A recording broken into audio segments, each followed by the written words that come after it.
Good afternoon, and thank you for joining me today. For just a moment, I would like for you to close your eyes and imagine that you have just fallen asleep. You're restful, it's comfortable, it's warm, and you're in that in-between state of where you've just slipped from being conscious. But all of a sudden, you get thrown from your bed. You can't have any lights, it's complete pitch blackness, and when you look around, you feel like the world is falling beneath you and your home is crashing and crumbling around you. In that moment, that is what Charlestonians experienced the evening of August 31st, 1886 at about 9:50 p.m. It's known as the Charleston Earthquake of 1886. We will discuss what occurred that evening and also discuss if it could actually happen again in the Low Country.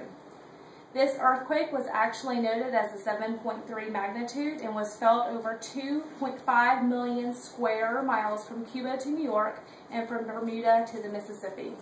There was structural damage that extended several hundred miles to the cities of Alabama, Ohio, and Kentucky. Unfortunately, that evening, 60 people actually did not survive this quake. As noted by the DNR, Charleston experienced another large earthquake 27 years later. It's called the Union County Earthquake of 1913. This was actually a magnitude of 5.5, and the shock waves were felt from the western side of South Carolina into Georgia, North Carolina, and parts of Virginia. Unlike the quake of 1886, damage was minimal, and fortunately life was not lost. Yet this second quake actually is significant as it represents that the large earthquakes can occur in the Piedmont region. Not known for earthquakes, South Carolina actually usually has between 10 to 30 earthquakes in a year, with 2 to 5 felt each year. Most of the earthquakes actually happen at a 3.6 magnitude or less. The cause of earthquakes is actually not known in the state of South Carolina, as the quakes are located with a plate rather than a plate boundary, which is the normal cause of stresses with earthquakes.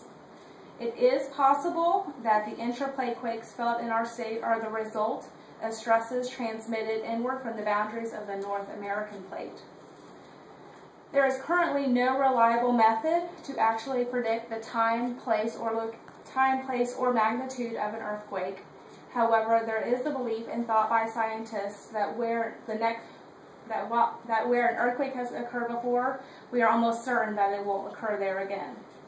As noted by the South Carolina Emergency Management Division, if the present is the key to the past, and the past is the analog for the future, then the Charleston region can expect to experience another 1886 magnitude event in the future.